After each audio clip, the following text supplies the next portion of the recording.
My ex-wife demands I keep paying her car insurance after she drained our savings and said I owed her. The email arrived on a Thursday morning at 6:23 a.m., and I stared at it through the fog of my first coffee, certain I was still asleep. The subject line read, "Monthly payment reminder, Jessica's vehicle coverage."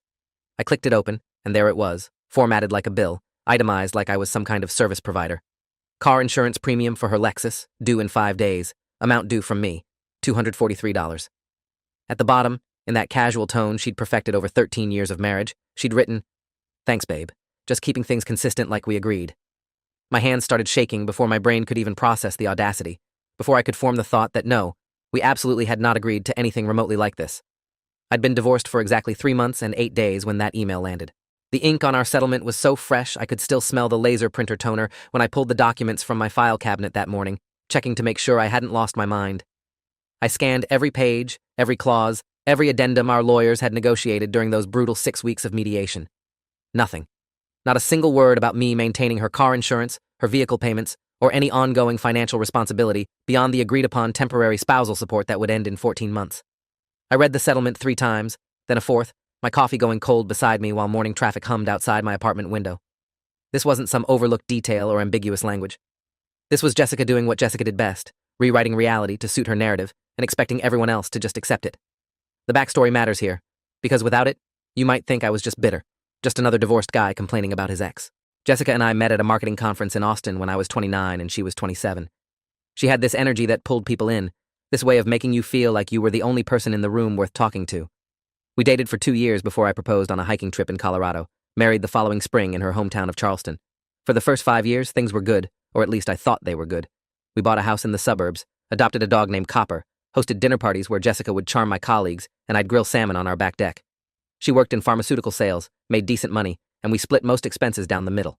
I was an IT project manager at a mid-sized tech company, stable income, good benefits, the kind of career that doesn't make you rich but keeps you comfortable. We talked about kids eventually, maybe when we hit our mid-30s, maybe when we'd saved more. Looking back now, I realize I'd been seeing what I wanted to see, filtering out the small inconsistencies because the overall picture seemed right. The first real crack appeared about 7 years in, though I didn't recognize it as a crack at the time. Jessica started talking about wanting more, needing more, deserving more. More wasn't defined by specifics, but by feeling, by some internal benchmark she never quite articulated. She wanted a bigger house, even though ours was plenty of space for 2 people and a dog. She wanted a luxury car, even though her Toyota was only 3 years old and ran perfectly. She wanted vacations to Europe instead of weekend trips to the mountains. I didn't mind ambition, didn't mind wanting better things, but there was this edge to it, this implication that our current life was somehow beneath her, that I was holding her back by being practical. When I suggested we save more aggressively if we wanted those things, she'd get quiet, withdrawn, then accusatory. I wasn't supportive enough. I didn't understand her needs. I was just like my father, she'd say, content with mediocrity. That last one stung because my dad was a good man who worked construction for 40 years to put 3 kids through college, and mediocrity had nothing to do with it. If you are enjoying this story already, please subscribe to see more stories like this. Things shifted more dramatically about 9 years in. Jessica landed a major account at work, something that earned her a substantial commission, around $15,000 after taxes. I suggested we use it to pay down the mortgage or bulk up our retirement accounts, but she had other plans. She bought the Lexus, a brand new ES350 in pearl white, and when I saw it in our driveway, I felt this sinking sensation, like watching someone spend money they didn't have. Technically, she did have it, it was her commission, but the car payment was $930 a month, and the insurance was another $240.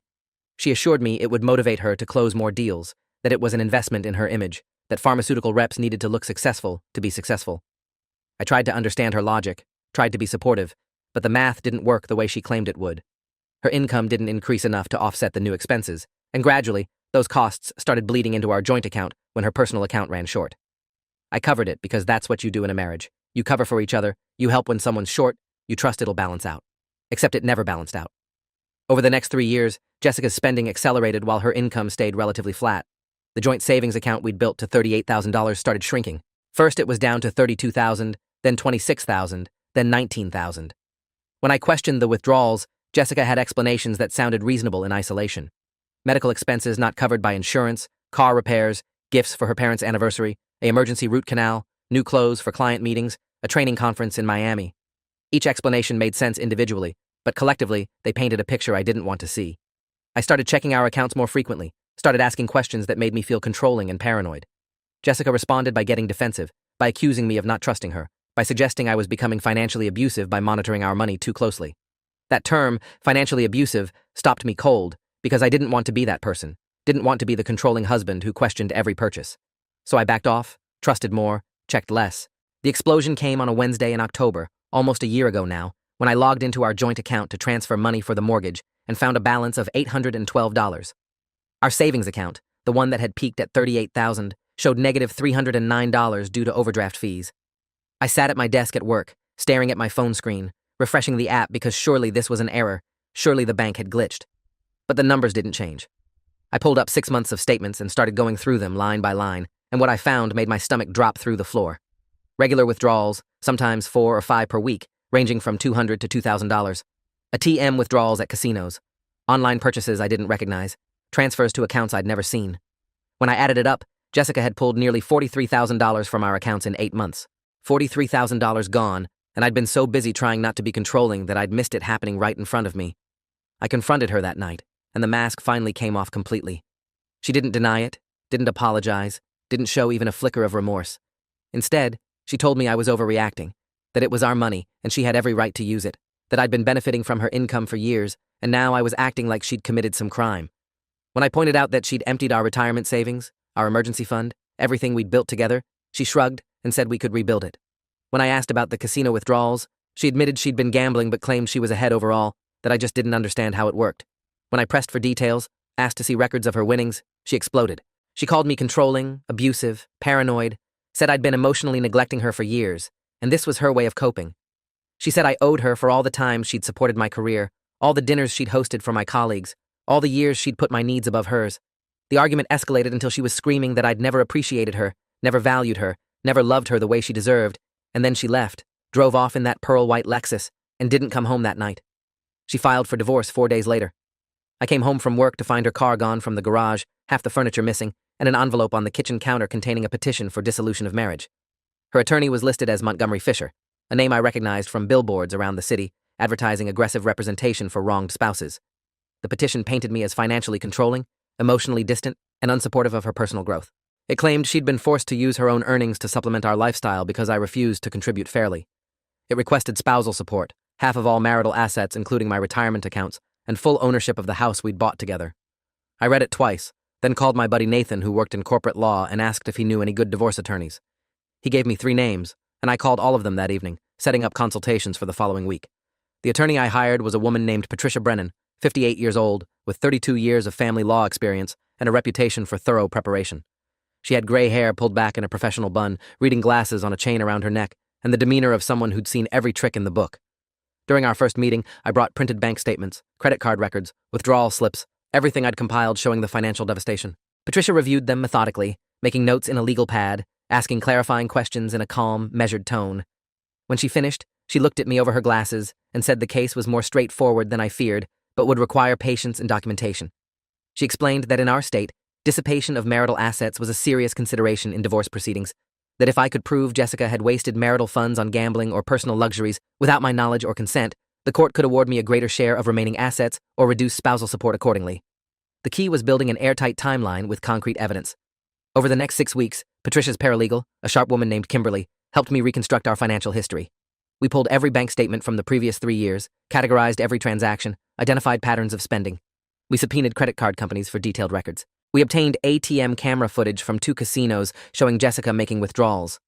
We documented that the majority of household expenses, mortgage, utilities, groceries, had come from my income, while her income had been diverted to personal expenses. The picture that emerged was damning and clear. Jessica had systematically drained our joint resources while maintaining her lifestyle, then attempted to portray herself as the victim when confronted. Patricia compiled everything into a response that methodically dismantled Jessica's narrative, supported by exhibits labeled A through R, each one a documented instance of financial misconduct. The mediation sessions were brutal. We sat across from each other at a long conference table, lawyers flanking us like seconds in a duel, while a professional mediator named Douglas Hartman tried to find common ground. Jessica maintained her position that I owed her, that her contributions to our marriage went beyond money, that I'd psychologically damaged her and needed to compensate her for years of emotional labor. She wanted $3,000 monthly in spousal support for 5 years, half my retirement accounts, half the equity in our house, and she wanted me to assume responsibility for her car payment and insurance until the divorce was finalized. Her attorney, Montgomery Fisher, was exactly what his billboards promised, aggressive and theatrical, making speeches about modern marriage and emotional equity. Patricia remained calm, presenting exhibits, citing case law, asking pointed questions about specific casino visits and unexplained withdrawals. The mediator, to his credit, kept things moving, but you could see in his expression that he wasn't buying Jessica's version of events. We settled after the third mediation session. Jessica agreed to drop her request for half my retirement accounts and half the house equity. In exchange, I agreed to temporary spousal support of $1,800 monthly for 14 months, giving her time to stabilize financially. The house would be sold, and proceeds split evenly after existing mortgage and selling costs. All marital debts would be divided proportionally based on who incurred them. Her car, purchased with her commission, remained solely her responsibility, including payments and insurance. The settlement was explicit on this point, detailed in Section 7, Paragraph C. Each party shall maintain sole responsibility for vehicles titled in their individual names, including all associated costs, payments, insurance premiums, and maintenance expenses. Patricia had insisted on that language specifically to prevent future disputes, and I'd signed the settlement with relief, thinking this nightmare was finally ending. 3 months later, that email arrived demanding I pay her insurance. I forwarded it to Patricia immediately, along with a screenshot of Section 7, Paragraph C. She responded within an hour, her message brief and pointed. This is a clear violation of the settlement agreement. Do not pay. I will send a cease and desist letter this afternoon. I felt validated but also exhausted. Exhausted by the realization that Jessica apparently believed she could just ignore legally binding agreements if she wanted to badly enough. Patricia's letter went out that day, formal and unambiguous, stating that any further requests for payments not specified in our settlement would be considered harassment and could result in contempt proceedings. I thought that would be the end of it, that even Jessica wouldn't push back against explicit legal language and her own attorney's signature on the documents. I was wrong. A week later, another email arrived, this one with an attachment. The subject line read, "Updated payment schedule per our verbal agreement." The attachment was a Word document formatted to look official, listing monthly expenses she claimed we'd verbally agreed I would cover during our marriage. Her car insurance, her gym membership, her phone bill, her subscription services, totaling $618 monthly. At the bottom, she'd written, "I know the divorce was hard on both of us, but I'm trusting you to honor the commitments you made to me, even if they weren't in the final paperwork. We both know what we agreed to privately." My jaw clenched so hard I felt my molars grind. There had been no verbal agreements, no private commitments, nothing remotely resembling what she was describing. This was pure fabrication, an attempt to gaslight me into compliance through sheer persistence. I called Patricia immediately, and she picked up on the second ring. I explained the new email, the fake payment schedule, the implication of verbal agreements that never existed. There was a pause, then Patricia's voice came back measured and serious. She said Jessica was either delusional or playing a calculated game of harassment, testing to see if I'd cave to avoid conflict. She recommended documenting everything, saving all communications, and preparing for the possibility of filing a motion for contempt if Jessica continued. She also suggested I might need a restraining order if the harassment escalated beyond financial demands. That word, restraining order, felt extreme, but Patricia explained that patterns of post-divorce harassment were taken seriously by courts, especially when they involved attempts to financially manipulate through false claims. She said to give it one more formal warning, and if Jessica persisted, we'd pursue legal remedies. The formal warning went out the next day, this time not just from Patricia, but CC'd to Montgomery Fisher, Jessica's attorney. It stated in unambiguous terms that no verbal agreements existed outside the written settlement, that all financial obligations were explicitly detailed in the signed agreement, and that any further attempts to claim otherwise would result in immediate legal action for harassment and potential fraud. I felt a grim satisfaction hitting send on that email, imagining Montgomery Fisher having to explain to his client that she was about to get herself in serious trouble. But the satisfaction was short-lived, because 3 days later, my phone rang at 11 at night with a number I didn't recognize. I answered cautiously, and Jessica's voice came through, slurred and emotional. She was crying, or pretending to cry. It was hard to tell. She said she couldn't believe I was being so cruel, that after everything we'd been through together, I was now trying to destroy her financially. She said she was barely making rent, barely affording groceries, that the divorce had left her with nothing while I kept everything.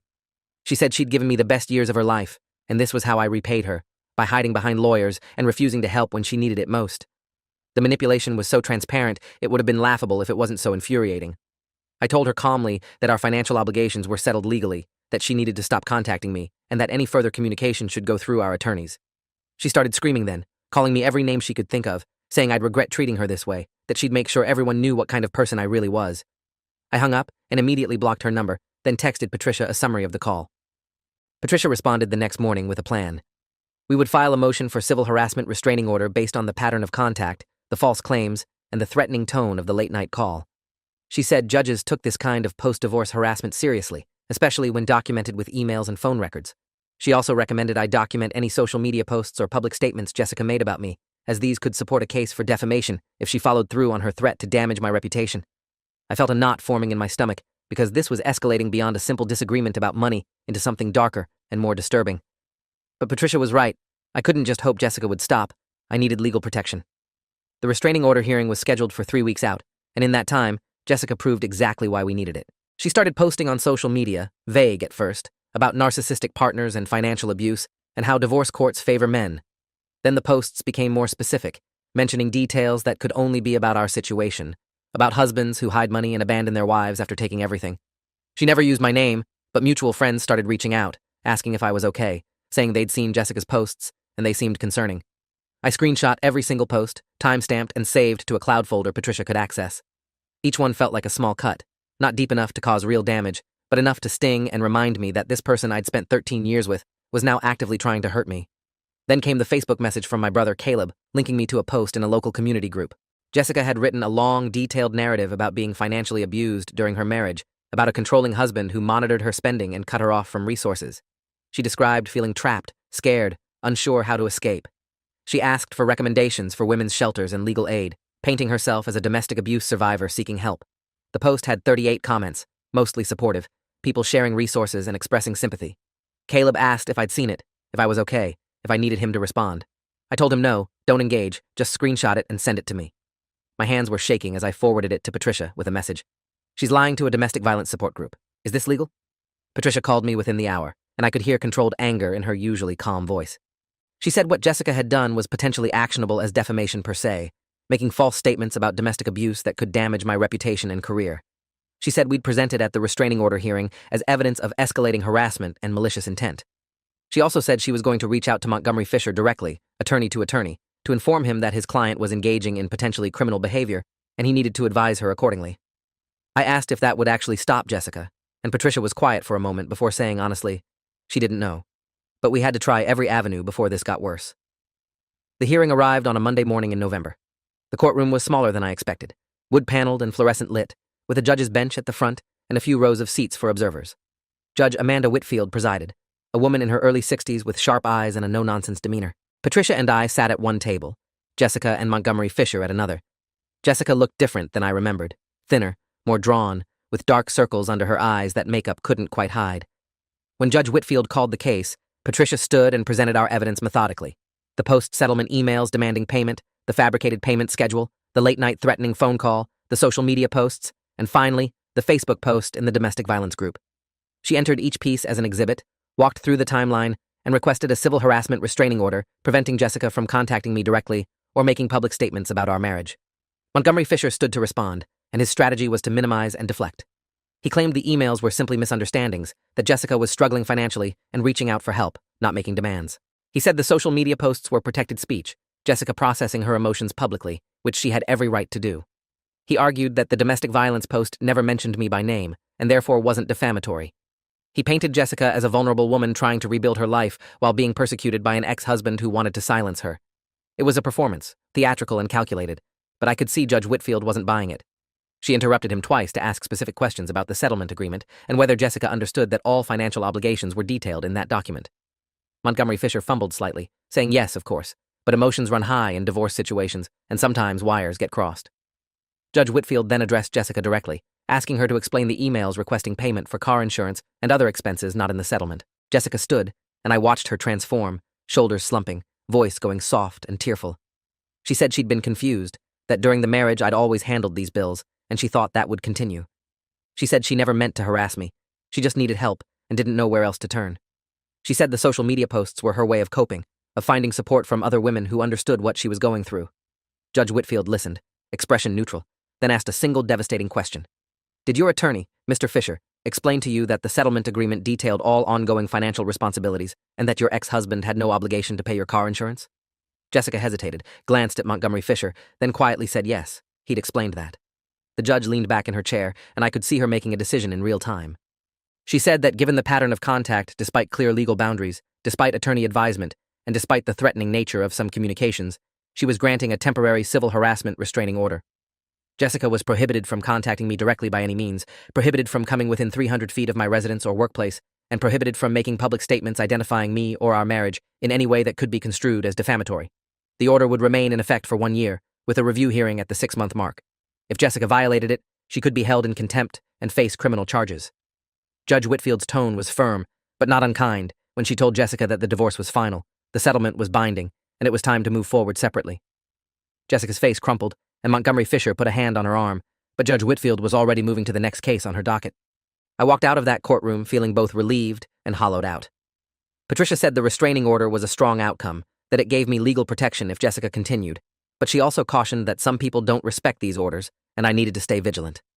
I thanked her, paid her final invoice 2 days later, and tried to return to something resembling normal life.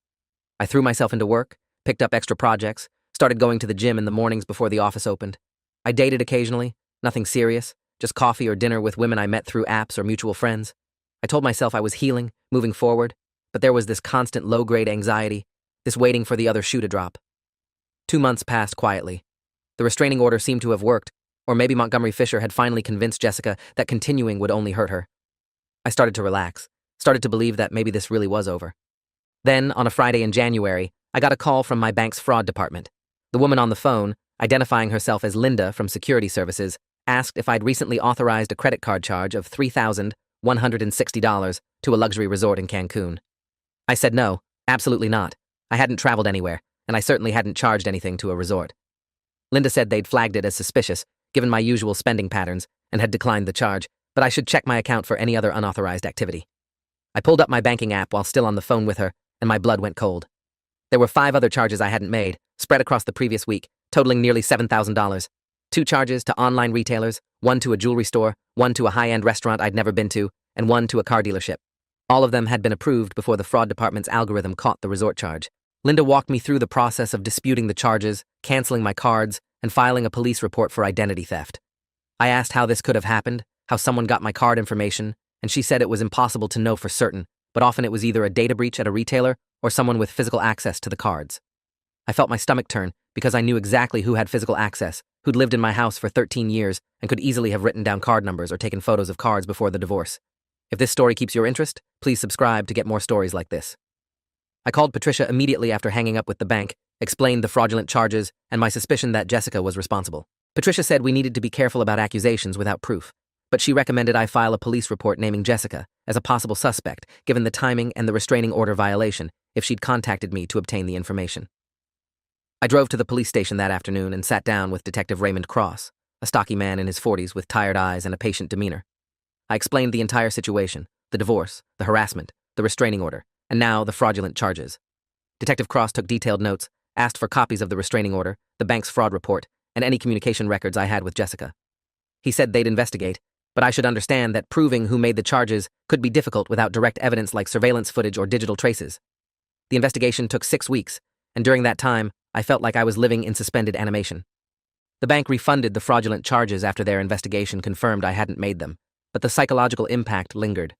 I changed all my passwords, set up 2-factor authentication on every account, checked my credit report weekly for new suspicious activity. I barely slept, jumping at every notification on my phone, convinced Jessica was going to strike again in some new way I hadn't anticipated. Caleb checked on me regularly, offered to let me stay with him and his wife if I needed space, but I refused because running felt like letting her win. Then Detective Cross called with news. They'd traced the online retailer charges to an IP address and delivery address, both in Jessica's name at her new apartment. The jewelry store charge had been for a bracelet picked up in person, and they'd obtained security footage showing Jessica making the purchase with a credit card. The car dealership charge was a down payment on a lease, again with documentation in Jessica's name. It was almost stupidly brazen, using my stolen card information for purchases directly linked to her identity, like she either didn't think she'd get caught or didn't care. Detective Cross said they had enough evidence to pursue felony charges for identity theft and credit card fraud, and he was forwarding the case to the district attorney's office for prosecution. He said I'd likely be contacted to provide testimony and additional documentation, but for now, Jessica had been arrested and charged. The arrest happened on a Wednesday morning. Detective Cross called to inform me it had gone smoothly, no drama. Jessica had been taken into custody at her apartment and booked on 2 counts of felony identity theft and 5 counts of credit card fraud. She posted bail the same day, $12,000, and was released with a court date set for preliminary hearing in 3 weeks. I felt a strange mix of vindication and sadness because this was someone I'd once loved, someone I'd built a life with, and now she was facing felony charges because she couldn't let go, couldn't stop trying to take from me. But the sadness was overshadowed by relief that there were finally real consequences, that the system had worked when it needed to. The preliminary hearing was brief. The prosecution, represented by Assistant District Attorney Kevin Thornton, a sharp man in his mid-30s with meticulous preparation, presented the evidence: bank records, IP addresses, security footage, delivery confirmations, all of it linking Jessica to the fraudulent charges. Jessica's new attorney, a public defender named Rachel Morrison, since Montgomery Fisher had apparently declined to represent her on criminal charges, argued that the evidence was circumstantial, that someone else could have used Jessica's name and address. Judge Daniel Nguyen, presiding over the hearing, was unimpressed. He ruled there was sufficient evidence to proceed to trial and set a trial date for 8 weeks out. Jessica sat stone-faced through the entire hearing, not looking at me once, though I could feel the tension radiating from her side of the courtroom. The trial itself was almost anticlimactic, given how overwhelming the evidence was. Kevin Thornton presented the case methodically over 2 days, calling Detective Cross to testify about the investigation, calling bank fraud specialists to explain the tracing process, presenting the security footage from the jewelry store. I testified on the second day, explaining the timeline of the divorce, the harassment, the restraining order, and discovering the fraudulent charges. Jessica's defense was weak, her attorney arguing that Jessica had genuinely believed she was entitled to use cards she'd had access to during the marriage, that she'd been confused about what belonged to her post-divorce. It was a desperate argument that didn't hold up against the fact that the charges occurred months after the divorce was final and after a restraining order had been issued. The jury deliberated for less than 3 hours before returning guilty verdicts on all 7 counts. Sentencing came 4 weeks later. Judge Nguyen had a reputation for being tough but fair, and his sentence reflected both. Jessica received 3 years in state prison for the felony identity theft charges, with the credit card fraud counts running concurrent. She was also ordered to pay full restitution for the fraudulent charges plus court costs, totaling just over $9,000. Judge Nguyen stated on the record that the sentence reflected the deliberate nature of the crimes, the violation of a restraining order, and the pattern of harassment that preceded the criminal activity.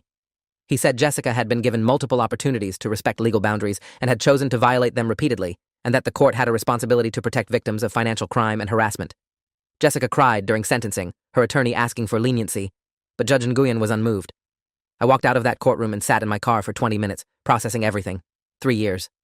Jessica would serve at least 2 with good behavior. 2 years where she couldn't contact me, couldn't harass me, couldn't drain my accounts or fabricate payment schedules or post lies on social media. 2 years where I could finally, truly, move on.